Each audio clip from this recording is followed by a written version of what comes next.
Welcome to The Explainer. Today, we're doing a deep dive into mucormycosis. This is one of those infections that really demands a high index of suspicion and, frankly, an incredibly aggressive clinical response. So let's jump right in. Okay, let's start with a classic clinical puzzle. You have an immunocompromised patient, maybe someone with a hematologic malignancy.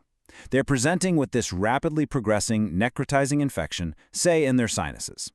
You do the logical thing, you run the standard fungal panel. But both the beta-glucan and galactomannan assays come back negative.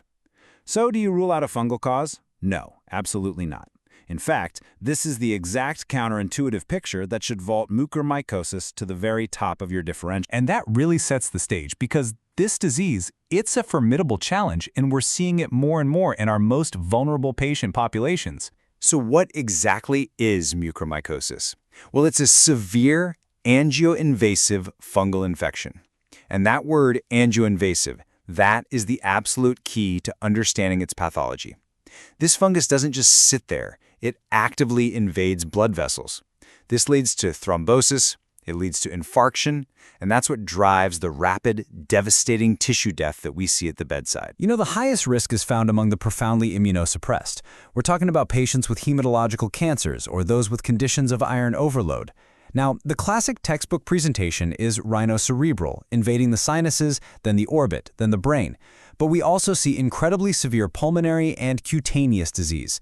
And it's critical to remember, especially in children, you have to be thinking about gastrointestinal involvement too. This brings us right to the diagnostic process, which, honestly, can feel like navigating a labyrinth filled with some really dangerous dead ends. This is a situation where all of our usual diagnostic shortcuts just fail us. The whole diagnostic paradigm hinges on one thing: getting tissue for direct microscopy and for culture. Why? Because serology, our frequent best friend in mycology, is a very, very dangerous pitfall here. And this right here is the central paradox you have to wrap your head around. With aspergillosis, we're trained to look for positive galactomannan and beta-glucan, but the cell walls of mucorales, the fungi that cause mucormycosis, they just don't have these components. So a negative serology panel doesn't rule out the disease. In the right clinical context, it should actually increase your suspicion. It's completely backward from what we're used to.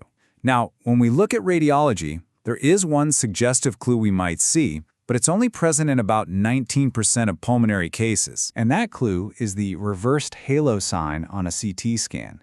It's basically a rim of consolidation around a ground glass opacity.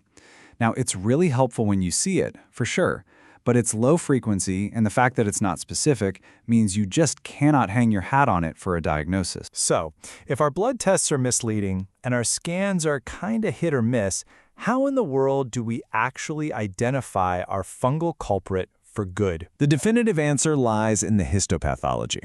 The smoking gun is totally unmistakable once you see it. You're looking for these broad, ribbon-like pauciseptate hyphae, meaning they have few or no septa, often branching at right angles. And most critically, you need to see direct evidence of angioinvasion, the fungus right there inside a blood vessel. This morphology is just so distinct. It's almost as if these fungi are literally saying, "You can't box us in, we're too broad."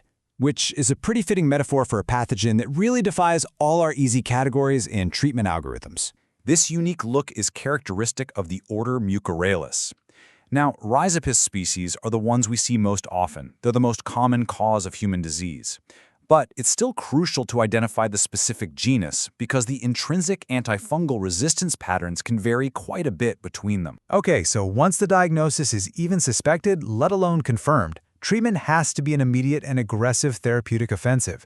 There's no time to waste. A successful outcome really rests on 3 pillars, and they have to be enacted all at the same time. First, you hit them with prompt, high-dose liposomal amphotericin B. Second, you call your surgical colleagues for aggressive debridement of all that necrotic tissue, and this might mean multiple trips to the OR. And third, you have to be working to rapidly reverse the underlying risk factors like getting metabolic acidosis under control or managing the immunosuppression. Let's focus on that first pillar for a second, the antifungal therapy.